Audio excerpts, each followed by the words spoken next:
जमीन का भाव 1 बीघा 10 रुपया में बेचेंगे, तो इसलिए सोना चांदी के पीछे मत भागो। उसका दाम 10 रुपया होगा। 1 बूंद पानी के लिए लोग तरसेंगे। 15 दिन में भोजन नहीं मिलेगा। मनुष्य मनुष्य का मांस खाएगा। धर्म रक्षा करेगा। ऐसे समय आएगा, रात दिन आसमान से उल्कापात होगा।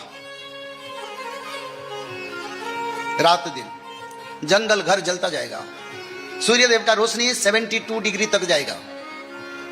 इस बार बढ़ेगा, इस बार बढ़ेगा 4-5 डिग्री तो निश्चित बढ़ेगा। एक दिन में नहीं होगा, हर साल 4-5 डिग्री बढ़ते बढ़ते 2032 तक 72 तक जाएगा। 8 साल अकाल पड़ेगा, भोजन नहीं मिलेगा। तब बोलेंगे सही समय आ गया। तो इसलिए सब भगवान का नाम भजन करो, कीर्तन करो, भगवान से भक्ति करो, संसार का कल्याण के लिए भगवान से प्रार्थना करो, घर में अग्निहोत्री यज्ञ करो। कि समय ऐसा है, बड़ा काल का बड़ा भयंकर समय आ रहा है। नारी पुरुष बनेंगे, पुरुष नारी बनेंगे, बच्चा संतान नहीं होगा। शादी होकर 10 साल 15 साल संतान प्राप्ति नहीं होगा। आगे समय आ रहा है। जितना खाद्यान्न सरकार रखे हैं और मनुष्य लोग रखे हैं, आगे सब कीड़ा लग जाएगा, खाने को कुछ नहीं मिलेगा। उज्जैन में बड़ा चासी है, 50 बीघा जमीन है उनका। सारे 4-5 साल का गेहूं रखा था, सब कीड़े लग गए। बोले मैं खरीद करके खा रहा हूं। आगे सब जगह पर होगा ऐसा समय। सोना को कोई नहीं पूछेंगे, रास्ता में फेंक देंगे लोग, क्योंकि सोना कली है। अभी लोहा को कोई पूछते हैं? ऐसे सोना में लोग अपना बर्तन बनाएंगे, खाएंगे बर्तन में, सोने के बर्तन में। एक कलयुग के लिए सोना का भाव बढ़ा है, क्योंकि कली उसमें है। तो इसलिए सोना चांदी के पीछे मत भागो। उसका दाम 10 रुपया होगा। कोई नहीं पूछेगा। हीरा डायमंड उनको भी नहीं पूछेंगे। बोलेंगे कुछ भोजन दे दो, खा लेंगे। ऐसे समय आ रहा है।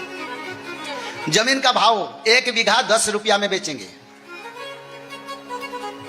जमीन आजकल बहुत रेट हो गया, लोग घर नहीं कर पाते हैं, क्योंकि भूमि में कली है, सोना में कली है, चांदी में कली है। इस कारण बढ़ रहा है। ये आखिर बढ़ावा है। आगे सोना चांदी जमीन को कोई नहीं पूछेंगे। धर्म ढूंढेंगे, धर्म कहां मिलेगा। तो इसलिए समय बड़ा परिवर्तन की 2026-27 विश्व युद्ध का समय है, वर्ल्ड वार। और वार लगेगा तो सरकार बैंक में पैसा लग कर देंगे। उभा धनो मानो राजा हरि नेबे पोता हरिबे वरुण। घर द्वार जमीन जल प्रलय में नष्ट होगा, और बैंक में जो पैसा वो लकअप कर देंगे, सरकार वार के लिए खर्च करेंगे, क्योंकि ऐसा स्थिति होगा। तो इसलिए माया मोह से ना डूबो, जितने भगवान देते हैं उसमें संतुष्टि हो। संत रामपाल जी महाराज का अपने सर्व शिष्यों को सख्त आदेश है, जो जुआ खेलेगा, जो व्यभिचार स्त्री पुरुष करेगा, जो शराब आदि नशीले पदार्थों का सेवन करेगा और स्वर्ण को घर पर रखेगा या अन्य तरीके से प्रयोग करेगा, उसको मिशन से निकाल दिया जाएगा।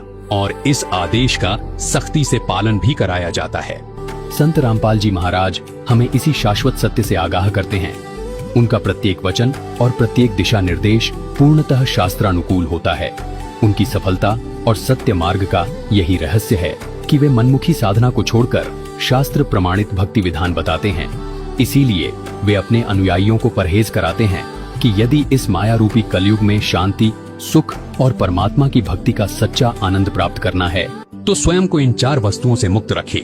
आपके पास या आपके घर में सोना नहीं होना चाहिए, क्योंकि जहाँ सोना है वहाँ कलयुग की छाया है। इसी प्रकार जहाँ शराब पीते हैं, जुआ खेलते हैं और व्यभिचार करते हैं, वहाँ पर भी कलयुग का प्रभाव रहता है, जो परेशानियों का महाकारण है। इसलिए संत रामपाल जी महाराज जी के भक्त न सोना पहनते हैं, न घर में संग्रह करते हैं, न ही शराब पीते हैं, न ही नशीली पदार्थों का सेवन करते हैं, न ही व्यभिचार करते हैं, न ही जुआ खेलते हैं। उनके लिए सोना मिट्टी के समान है तथा नशीली वस्तुएं प्रयोग करना, जुआ खेलना, व्यभिचार करना, विष के समान है। जब किसी समाज की सोच बदल जाती है और वह भौतिक आडंबर से ऊपर उठ जाता है तो स्वाभाविक है कि उस वस्तु का आकर्षण और मूल्य दोनों गिरते हैं। अर्थात यदि भविष्य में बड़ी संख्या में लोग परमात्मा के अवतार की शरण ग्रहण करेंगे और सोने को महत्व देना छोड़ देंगे तो सोने की मांग घटेगी और उसका मूल्य भी गिरना स्वाभाविक है। यहाँ से श्री काशीनाथ मिश्र की भविष्यवाणी भी संत रामपाल जी महाराज की ओर संकेत करती प्रतीत होती है।